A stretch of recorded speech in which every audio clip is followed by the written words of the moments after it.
Hello, I am the owner and manager of Carolina's Cleaning Company. The ethical issues about tipping with our company has come to my attention, and so I have done some research as to what needs to be done in regards to receiving them.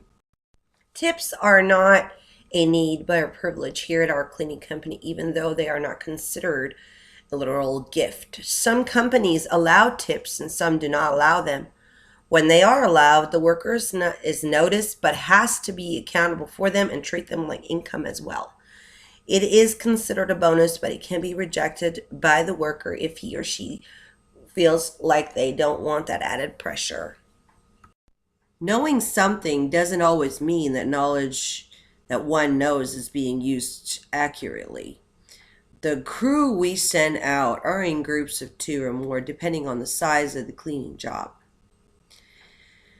We try to break up any cliques or best friends when assigning those cleaning jobs, but when we send them out, we trust that each worker stays accountable for each other.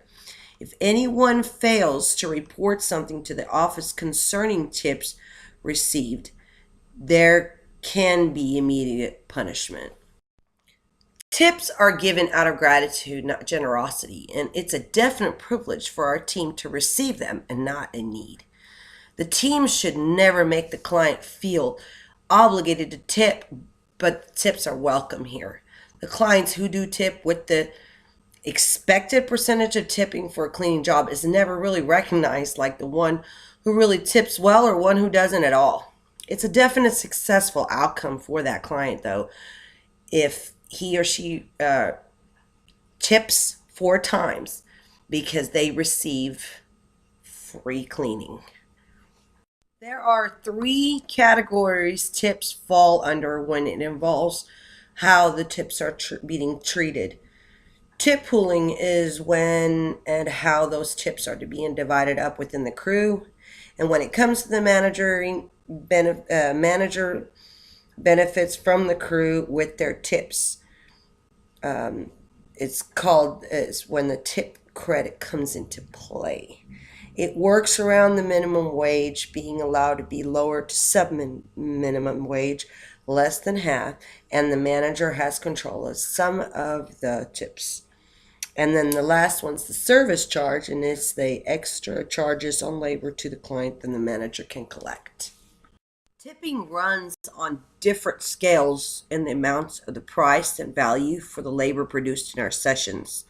The session has to be moved to another paid session if the client asks for extra help in any area, even if the tips are being given that day to get it done right then and there. As I showed you before in the last slide, the average percentage runs between 15 to 20% of the expense of the job and labor.